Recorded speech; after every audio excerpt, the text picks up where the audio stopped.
Whether you're in North or South Carolina or anywhere else in the world, enter the Cat Cave to listen to your favorite Carolina Panthers podcast as part of the Keep Pounding Podcast Network, where you can find shows like Embrace Debate and Inside the Vault, powered by the Fans First Sports Network. I'm your host, Ryan Frick, alongside our co-host, Shannon Smith, as he is here every week with us. Shannon, how's everything going, man? Everything's going good. Unfortunately, them boys got us.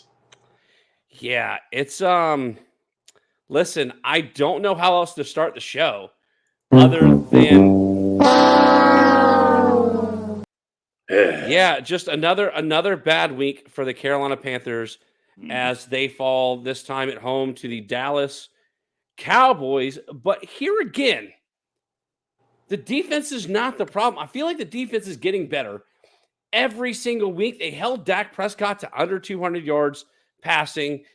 They held Tony Pollard to under 100 yards rushing, although Pollard did find the end zone. If you listen to tap outs and touchdowns, Pollard was on my hate or on my sell list last week because the dude has been the most inconsistent and disappointing running back in fantasy football, and even he finds the end zone. Shannon, what are your thoughts? I mean, like I said, the defense they held him in check, but it just I feel like looking at the stats alone don't explain the 33-10 loss here to the Dallas Cowboys. I can attribute bad penalties to that as well too, because Carolina got some bad penalties. The face mask and the horse collar tackle that was made, the consistent defensive holdings that we got as well too. The penalties told the story, which was one thing. Then, of course, we had another pick six, from Bryce Young. He threw another pick six.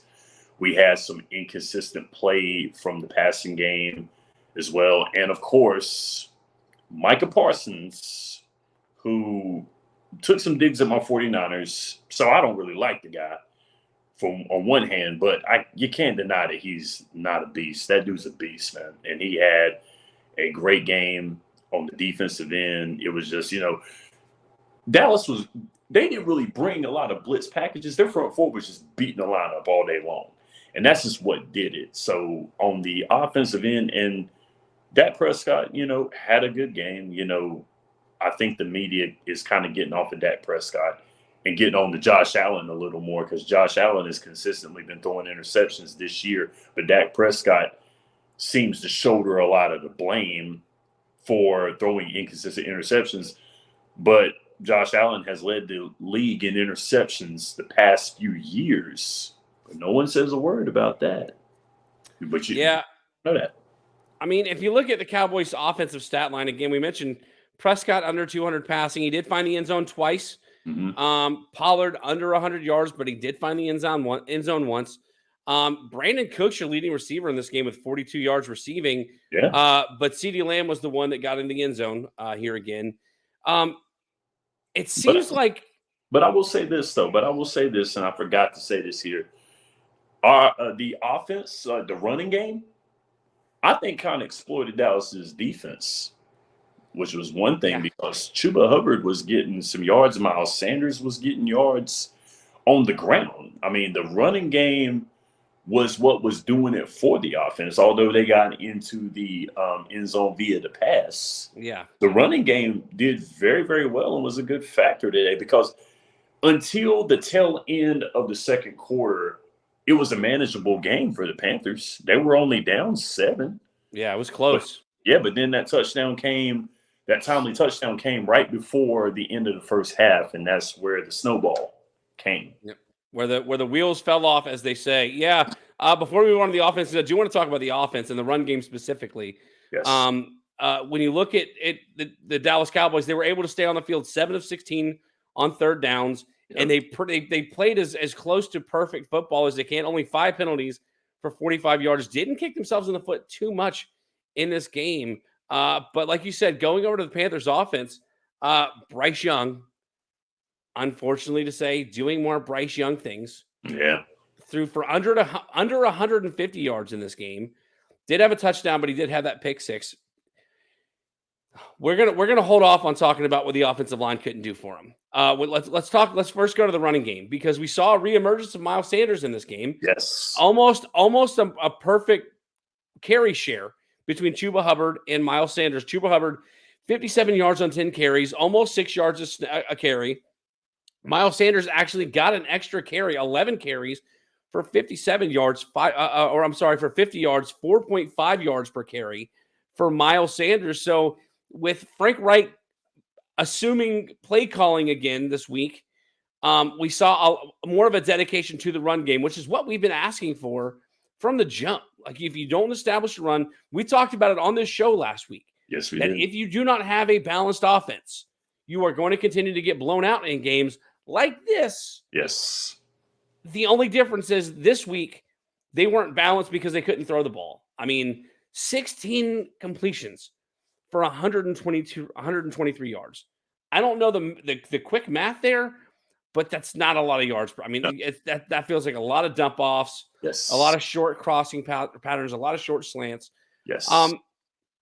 Adam Thielen doing Adam Thielen things in this game, 8 catches, 74 yards. But again, when you look at what this offense has struggled doing all season long, extending drives, 5 for 15 on third down. That's basically 1 out of every 3 third downs that you get.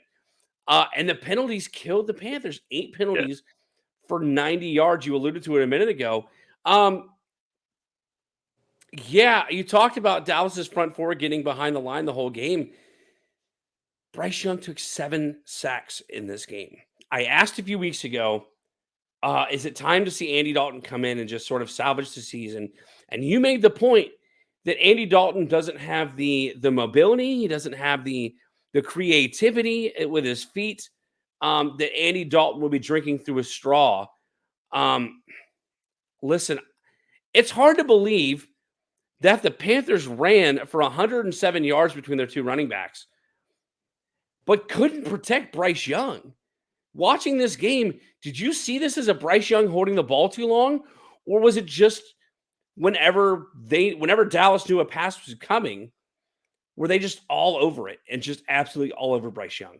I would have to say it's a mixture of both. I mean, because the thing about it is right here, and, one thing that I did do today was watch the whole episode of Believe in Panthers. So shout out to those guys, Skylar Callahan, Jay Stu, and the man Des Johnson.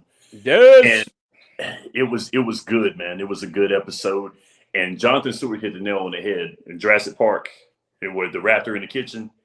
That was basically what was going on the whole time in there. That was and even better, Des brought up the question that you asked about, was it time for Andy Dalton to assume this offense and save Bryce Young for next year, because it just looked like he's just getting battered out there. And there was an argument for why they should and why they shouldn't. But the thing about it is, though, is that I think that Bryce is basically, he's in no man's land. Dallas wasn't really stacking a box that much, which was one thing, because I can understand you getting sacked when you have 7 and 8 men in the box. That's tough to block right there, especially considering the fact you got, maybe if you're in a 2 tight end package, then you'll probably have a running back in the backfield. So that might be 7 guys trying to block 8. And that's hard to do. Or it might be 8 on 8 and, they just lose the battle. Or they stack that 9th guy. They bring that safety coming in on the blitz. Who knows? But what I think the most is what's going on, and these guys brought it up on Believe in Panthers, is the fact that Frank Reich came from a spread offense. He comes from a spread offense background. But you got Thomas Brown, who was power running the whole time. You got these guys that are doing power running. And then you got Bryce Young, who, when he was at Alabama, was running bootlegs and fake play action, like was doing run actions, extending plays with his feet and throwing on the run. He has the arm where he can do that. But it just looks like the offense is not running a scheme that is catered to that. You're not getting the best out of your quarterback. You want him to be straight drop back, but he might not be doing that. He's 5'6", man. So give him some vision. Give him a chance to use his feet and throw the ball on the run, because, and they made the allusion to, he threw that interception with throwing the ball off his back foot. Cam got away with that, but Cam is 6'6" and 250 pounds. He's got power. Bryce ain't got that type of torso strength. And there's no disrespect to that. It's just, I think, for one, never playing quarterback, this comes from a guy who never played quarterback in the pros. I think throwing off your back foot as a quarterback is a no-no anyway. Because it takes the velocity off the ball. And it's just asking for trouble. Defensive players love that. Defensive players eat off of that. Some of your best corners in the game, Patrick Surtain, Jalen Ramsey, those guys right there would love to see those. Would love to see plays like that. Love to see balls thrown like that because it's easy interceptions. It's pick sixes all day long. And that's what Bryce has been doing. And, you got to give that man some vision. Give him some real estate. And let him throw the ball, but they want him to go straight drop back, and they're stacking the boxes like crazy. And this offensive line is not catered for a good pass rush. So I'm glad you mentioned it because if you remember a few weeks ago when I was before the trade deadline, begging the Panthers to trade away Miles Sanders, saying that listen, he didn't fit the system.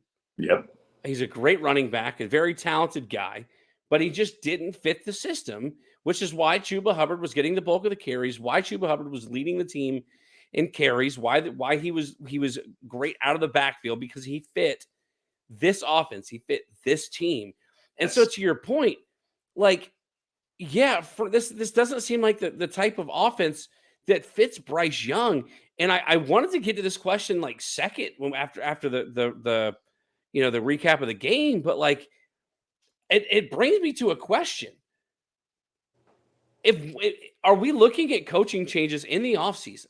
There are a lot of people out in sports media, let's say, that are now questioning the decision of hiring Frank Reich in the first place. I was listening to a show here locally in Greenville, South Carolina, where somebody texted into a radio show and basically said, as a lifelong Colts fan, I told my friend that Frank Reich was not that guy. He was not the right guy for this team, pun intended. I'm just trying to be frank here, okay? Right. Yeah. Are we looking at coaching changes? Are we looking at a one and done coaching staff, considering that this team doesn't have a number one pick next season? I really think, and once again, when I was watching Believe in Panthers, a lot of those three guys were saying that they didn't want the coordinators to go. The coordinators look like they could be doing something. But the way that I see things here is you have a collection of guys who came from different schemes, and they just cannot settle on the scheme that they're going to have. And as a head coach, you got to instill what is best for your players. You have your players that are going to be your primetime players, your performers, if you will. And Tim Grover wrote a wonderful book called Relentless, where you have coolers, closers, and cleaners. And usually your cleaner players, your guys that are consistently great on a daily basis. If you have a coach that is a cleaner coach, he knows to give it to his cleaners, give it to his guys that are going to perform day in and day out, cater that system to those guys. With this being the first year staff, you don't know who your cleaners are going to be. You don't know who you're going to have, but you better have a good say-so or a good idea of it when training camp comes around. You got guys like Adam Thielen who you're underutilizing. Thielen's doing pretty much everything on that offense. He's the only one I think that's actually playing on this offense. Yeah. I think he's the only one that's playing. And because he's got a resurgence after sitting in Minnesota behind Justin Jefferson. He was a good receiver at that time, but he wasn't at his full potential because Jefferson was killing it and doing the gritty in the end zone almost every chance he got because he got to the end zone consistently. So that to me is very important. But Thielen's having his resurgence here.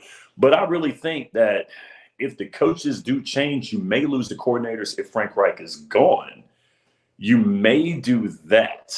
But with that being said, I think that if this squad doesn't win another game, you might have to reconsider it because it looks like these guys can't come together with one full scheme for this squad. Shannon, it's hard for me to envision a scenario where this coaching staff is fully intact for next season. I mean, it's very, very rare for an entire coaching staff or for a head coach to be one and done in the NFL. I mean, it's really rare anywhere. I mean, how many college coaches outside of the University of Auburn do you see allowing a coach to go a year, maybe a year and a half before they finally say, you know what, this just isn't the guy. Let's move on. Nope. I don't. You don't see it. And I mean, Carolina cleaned house after the 1-15 season that they had. They cleaned house after that. That's a fair thing to do when you're 1-15. Yes. And right now we are on pace to be 1-16. Yes. And yeah, I mean, you can't, even though it's a 1 year, and I know that there are people out there that are like, oh, it's 1 year, it's 1 year, it's 1 year, it's the first time happening. I really think that Frank Reich was a morale type of hire, meaning that, oh, he was the inaugural quarterback. Why not have a feel-good story of an inaugural quarterback going back home and coaching this squad? Yeah, what's there to lose, right? I think that's what it was. I mean, I really think it was. I hate to be that way because, to be real about it, though, it's hard to be the head coach in the NFL. Let's be real about it. It's hard to be that coach. But yet and still, I mean, I understand you want to boost morale. I know Dave Tepper wants his own guy. That's the reason why Ron Rivera was thrown out and Matt Rule came in. Regardless of how you feel about that hire, regardless how you feel, I can understand why Dave Tepper felt that way. I get it. But what did it do to you? It did absolutely nothing for you. Now you go and get a guy from the first team who just happens to be the head coach now, who happens to be a head coach, and you put him there and you get this result. I think it was good for headlines, but was it good for your football team? I still struggle with this. You've got, at the beginning of last season, Christian McCaffrey, DJ Moore, and Baker Mayfield. Now, the Bears are not a good football team. No.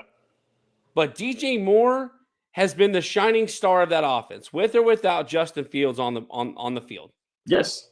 Christian McCaffrey is the Pro Bowl running back that he was every year he was with the Panthers, and we are expecting him to have more than likely another Pro Bowl season en route to possibly another Super Bowl run for the 49ers. It could be. Which Panthers fans, I've never seen a team's fan base rally behind a player that is no longer with their team. Mm-hmm. Like, Panthers fans want Christian McCaffrey to get a ring. Yes. That's how much Carolina loves CMC. Yes. And then you look at Baker Mayfield. Now, granted, there's been times when Baker Mayfield looked like Baker Mayfield this season. Yes. But he's also at times looked like the reason why the Cleveland Browns drafted him number 1 overall. Mm-hmm. Last year, we had a team made up of Christian McCaffrey, DJ Moore, and a question mark at quarterback. So last year, the question was, I mean, there was no question marks. We had the number 1 receiver. We had some good, secondary receivers, some good, fit the pieces in the puzzle receivers. But we were only short a quarterback. Mm-hmm. And for whatever reason, we mortgaged the farm. Yes. To let go of, to not only to let go of Christian McCaffrey. Like, we got a lot for Christian McCaffrey, but then we mortgaged it again and gave away the best, the most talented, the most dynamic player on your offense to go and start over with Bryce Young. I just don't see a scenario, hindsight being 2020, that the Panthers couldn't have not given up the field, not given up, not mortgaged the farm, maybe traded up for the number 4 pick. Yeah. Maybe traded up for the number, maybe the number 5 pick. And there's still going to be somebody service. Listen, Will Levis is starting for Tennessee right now. I'm not saying Will Levis is better than Bryce Young. Don't get it twisted. No. But if you don't get rid of DJ Moore and you have a Will Levis throwing him the ball. Yeah. Oh man, I mean, Will Levis could be offensive rookie of the year if he would have started enough games. Yeah, I mean, I just and again, I don't want to hear the tired argument about CJ Stroud was a better quarterback. Listen, I don't want to hear that. I no, mean, CJ Stroud would have been struggling behind this offensive line just as much as Bryce Young. I don't care that he's bigger. He would not be putting up the numbers he's putting up in Houston. Will Levis would be having trouble with this offense right here. You could plug any quarterback in there. I don't care who you are. You can go back in time and take Johnny Yu and Fran Tarkenton and Dan Marino and put them on this offense right here. I guarantee you they would have the same numbers, if not worse. So let's kill all that because I don't want to hear that because D'Amico Ryans was the homeboy. Once again, this is the same thing, same scenario. It was the same scenario, and that's the reason why D'Amico Ryans went to Houston was because he played for the Houston Texans. The Houston Texans themselves wanted D'Amico Ryans, but the only difference is D'Amico Ryans had success where he was as a defensive coordinator. He had success. Frank Reich didn't have as much success in Indianapolis.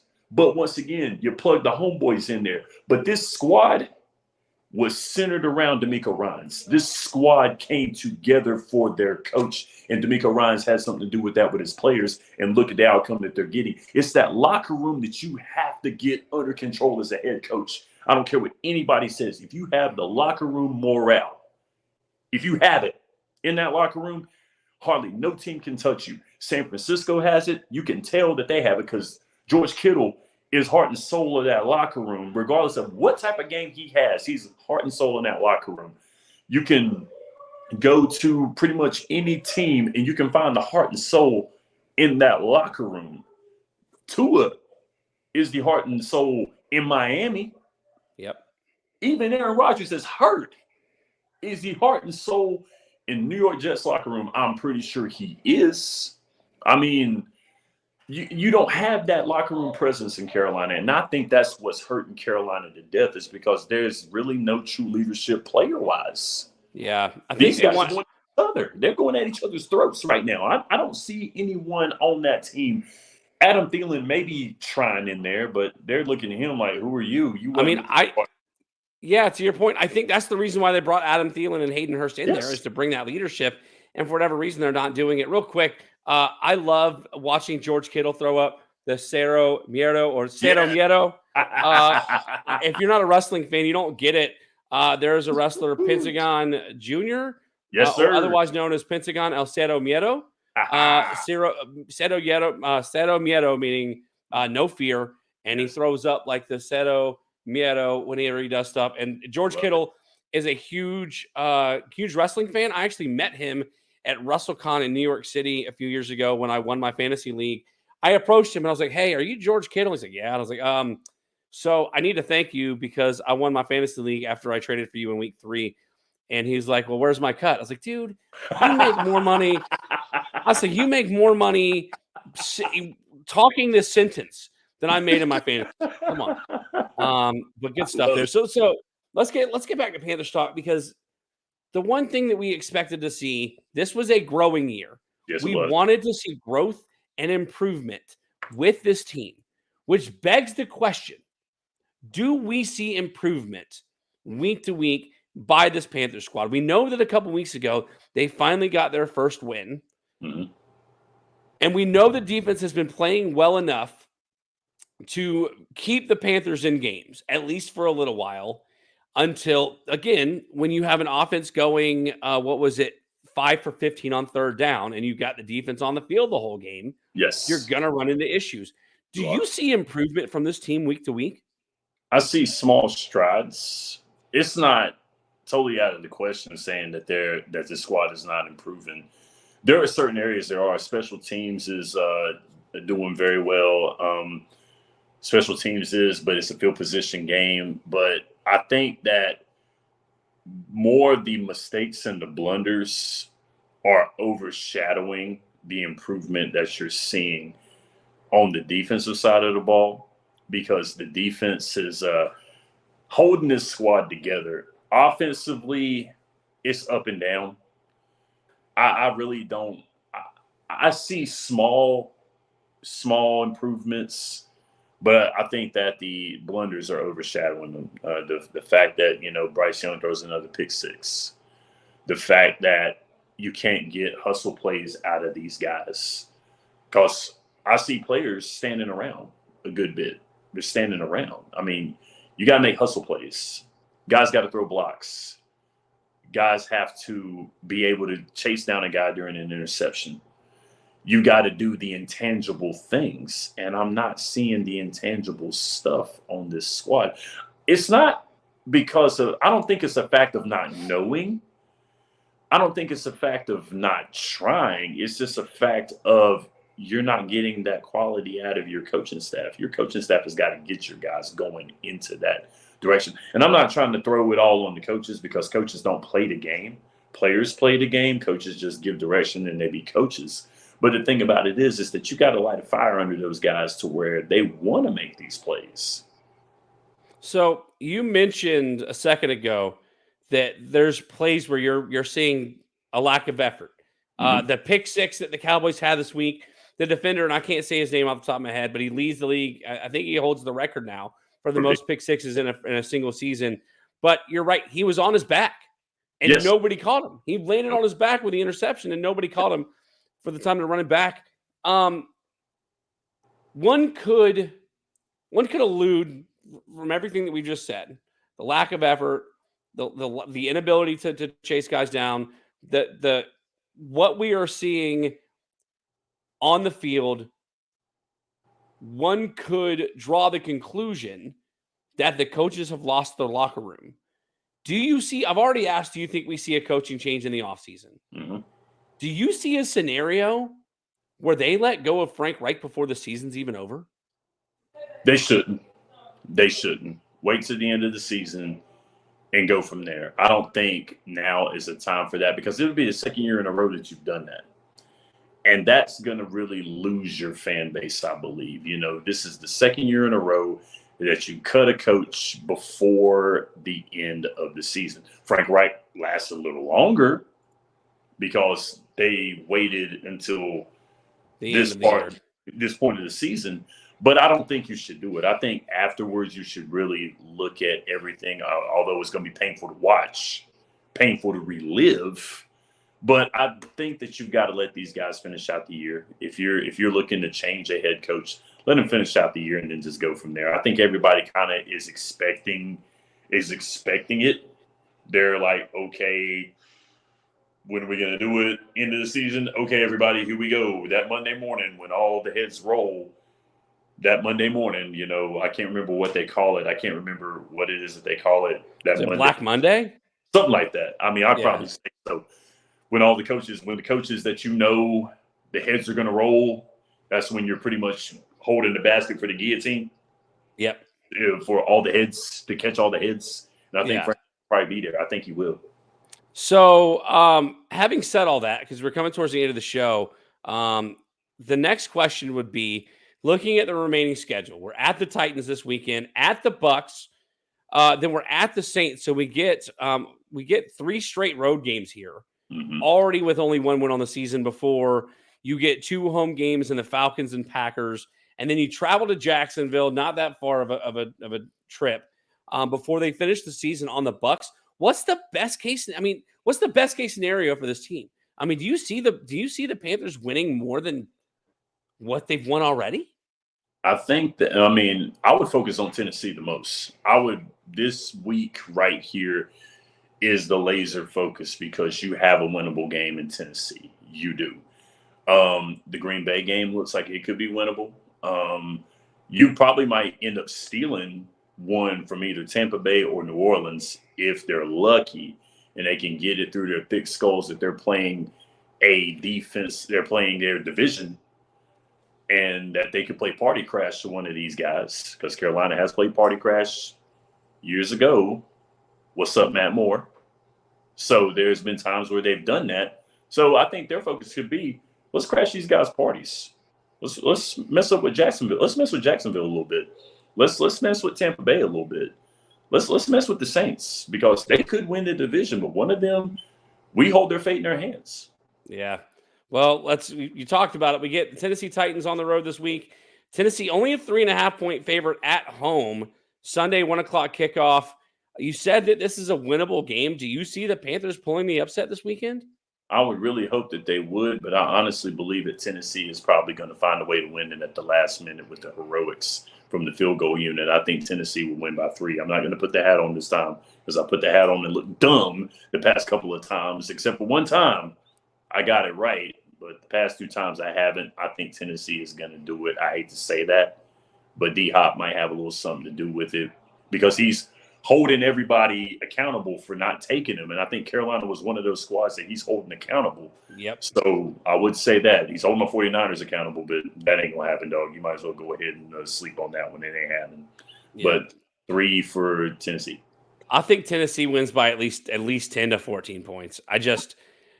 I have lost faith in this offense. They can try to run the ball on Tennessee, but this offensive line gave up 7 sacks to the Cowboys. They're giving up multiple sacks per game. The head coach in Tennessee, Mike Vrabel, is a defensive-minded coach, so he's going to know. Not to mention, he had experience coaching against Frank Wright in Indianapolis. So he's already got some game plan and game video on what Frank Wright likes to do. I think this is gonna get ugly quick for the Carolina Panthers this weekend, and I hate to say it, but that's the way it goes. Shannon, anybody you want to shout out before we sign off for the evening? Shout out to the Believe in Panthers guys today. Skylar Callahan, Desmond Johnson, and Jay Stu, the Panther legend. I love the show today. I had a lot of fun, and I had a lot of fun watching and interacting with them. So shout out those 3 guys right there. Keep doing what you're doing. Believe in Panthers.